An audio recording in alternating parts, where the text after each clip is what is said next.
The Uganda State of Oil and Gas Sector feature is brought to you by Accord in partnership with Cisco and NTV.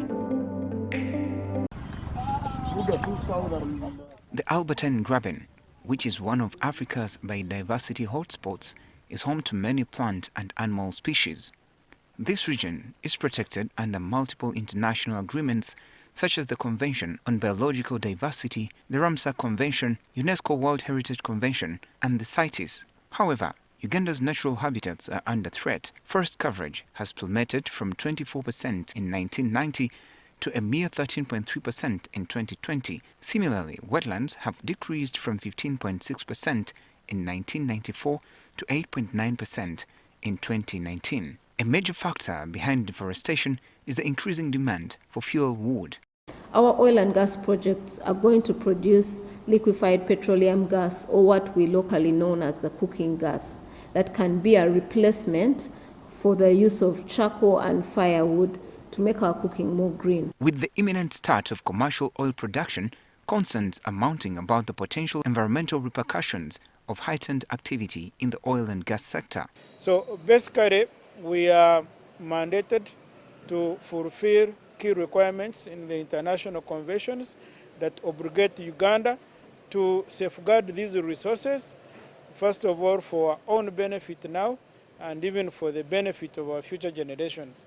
Key production areas lie within ecologically sensitive zones. This necessitates constant oversight to mitigate potential damages from oil-related infrastructure and pollution. It is an area that is highly sensitive, and any activities related to extraction of fossil fuels must be done in a way that does the precautionary measures to be able to safeguard the environment, but also exploit the resources for the benefit of this generation and the future.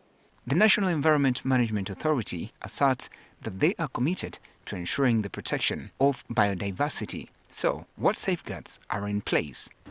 First of all, we did what we call sensitivity atlas mapping.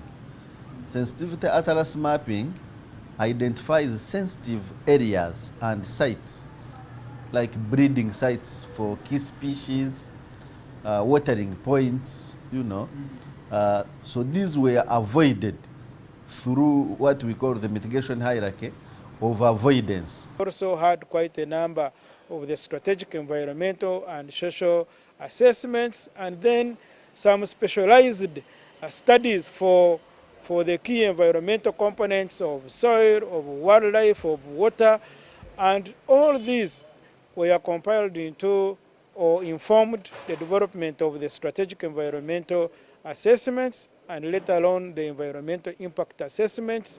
We reached out to authorities involved in the monitoring of the Tilenga project activities to understand if biodiversity conservation is integrated into the project's oil development plans. They have certificates with conditions guiding them on what to do and what not to do in order to protect the conservation areas, and we do routine monitoring. Most of the infrastructure was concentrated in the industrial area. The reason for that is that this is an environmentally sensitive area. We don't want to distribute too many things in different places. And that was by design, to try and reduce the footprint of the project in this environmentally sensitive area. Dr. Akankwasa unveils that aside from these measures, the government is also exploring biodiversity offsets. And we are currently discussing an offset, a biodiversity offset, to ensure that activities associated with the Tilenga project actually leave behind a no net loss in biodiversity, and in the best case scenario, they should leave a net benefit in terms of biodiversity values. The idea is that we must make sure we exploit oil and gas in a way that balances nature and livelihood improvement. So we must not compromise one for the other. On the social economic front, issues related to human rights violations and compensation for affected individuals continue to surface. A company that prides itself on creating value for our country should not be under compensating communities. So they should hold discussions with the people and pay them the right amount of compensation. The government gives assurances that they have addressed these concerns over the years.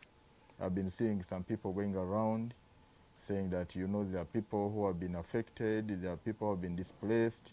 I want to say in Chikobe district, where I'm the RDC and the head of security, no single person has been displaced because of oil-related activity. And all those PAPs, we call them project-affected persons, all those PAPs who were affected by these projects have been compensated either through cash or houses. Project affected people. They have modern houses, and in fact, when you go to them, they say, I think God brought this oil here for them to develop faster.